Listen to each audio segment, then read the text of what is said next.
And the government shutdown is now officially the longest in American history. It just broke the previous records, which was also under Donald Trump, 35 days. And at this time, the U.S. is 6 weeks in.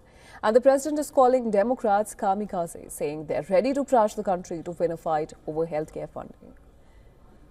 I think they will. I think they're kamikaze pilots. I just got back from Japan. I talked about the kamikaze pilots.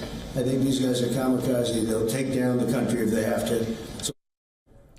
Federal agencies have been grinding to a halt since funding expired on September 30th. Roughly 1.4 million federal workers are either furloughed or working without pay. Now, this includes air traffic controllers, TSA officers, park wardens and also courts. Some courts say that they're operating on emergency funds, and even those operations may slow down if this continues.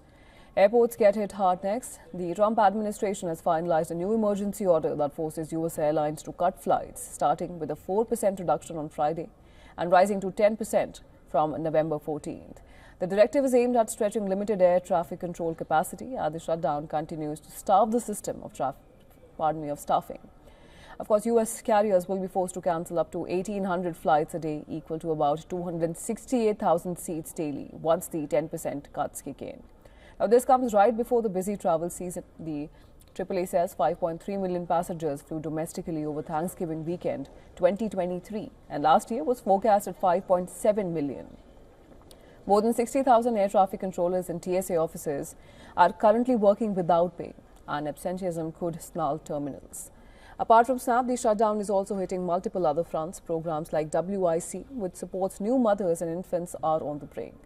Head Start centers serving 65,000 children have been shut over the weekend. The ongoing shutdown is crippling public services nationwide. Air travel is also being disrupted, with long delays at JFK, Newark and LaGuardia Airport due to short-staffed control towers. More than 3.2 million airline passengers have had disruptions or cancellations since the shutdown on October 1st. This figure might rise to more than 10 million if the closure continues through Thanksgiving. Taxpayer services and national parks are among the government functions feeling the strain. Some agencies have implemented a sort of rolling blackout of services to conserve funds and respond only to emergencies.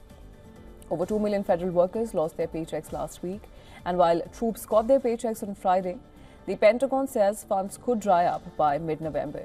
The core fight this time: health insurance subsidies. Democrats say no vote to reopen government until expiring insurance subsidies are extended to keep coverage affordable for millions. Meanwhile, the Republicans say reopen first, negotiate later.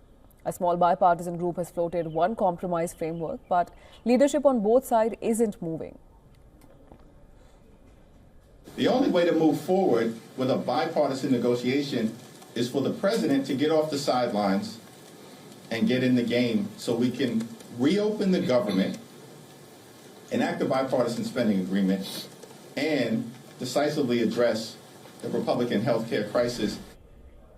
The White House even floated cancelling food aid programs, SNAP, used by 42 million Americans. Courts blocked that, and officials say that they're fully complying and trying to get partial payments out. But the threat still rattled families.